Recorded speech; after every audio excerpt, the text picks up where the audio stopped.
Alors voilà, on continue. On va déplacer un des couvercles en vertical et en horizontal. Eh bien, allons-y. Et donc, je prends une des tasses, par exemple celle-là. Voilà, je la sélectionne. Touche F. Voilà. Bouton droit. OK. Roulette. OK. Elle est là. Donc, je sélectionne le couvercle. Et avec le gizmo, je vais prendre la flèche ici, verte, et monter le couvercle.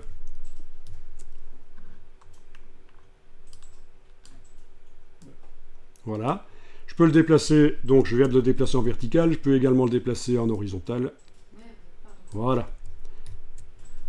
Évitez de le tourner, parce que on va devoir le poser sur le sol en fait.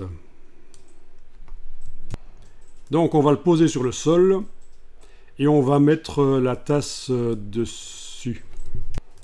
Bon, d'abord poser le couvercle sur le sol. Ben, le point de pivot, il est sur la partie la plus basse, en fait. Si je regarde pendant que le couvercle est sélectionné, si je regarde le panneau propriété, on voit que le pivot est en bas. Donc, il suffit de prendre le point blanc, là, et le déplacer. Et il est sur le sol, voilà, il est à côté. Il peut aussi rentrer dans la tasse, mais ça n'a aucun sens. On va juste le mettre à côté. Voilà. Pourquoi pas passer le pencher? Non. Ah non, c'est bon.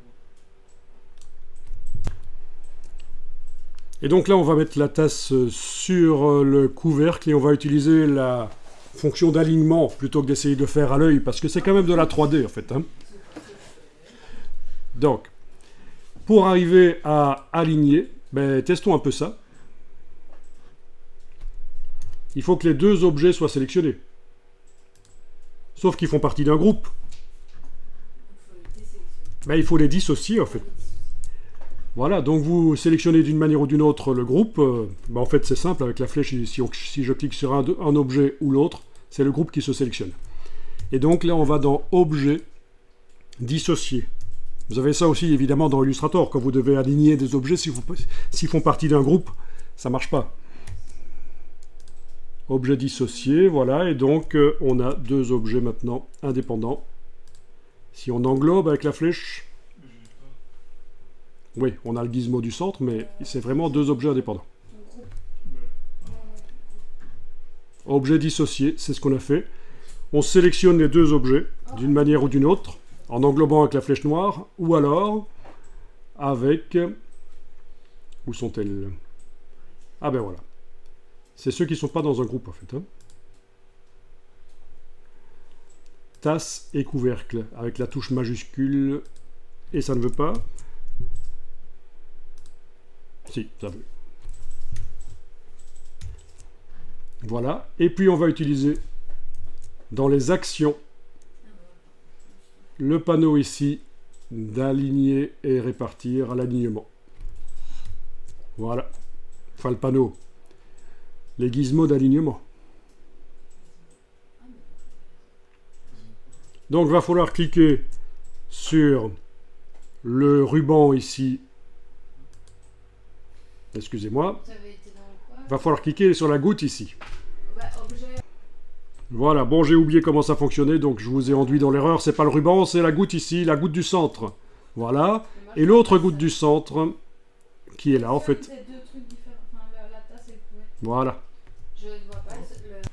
Donc, il faut absolument qu'il y ait au moins deux objets qui soient sélectionnés pour arriver à aligner. Bon, quand c'est fait, vous enregistrez. Voilà, tasse 07 chez moi. Voilà. Ah oui, c'est pas évident. On a des groupes que j'ai... ils sont pas déployés là, parce que j'ai cliqué sur le dossier pour qu'ils soient pas déployés. Et on a deux objets qui sont pas dans un groupe, parce qu'on a fait objet dissocié. C'est ces deux-là qu'il faut activer. Tasse et couvercle. Ceci dit, si avec la flèche noire on les englobe, après avoir éventuellement fait clic droit pour qu'ils soient bien séparés des autres visuellement, ben voilà, ils sont tous les deux sélectionnés. Et puis donc on va dans les options d'alignement, et on a cliqué sur la goutte ici du milieu et la goutte du milieu là. Donc ils sont alignés dans les deux sens en X et en Z en fait, mais pas en Y. Y c'est la verticale.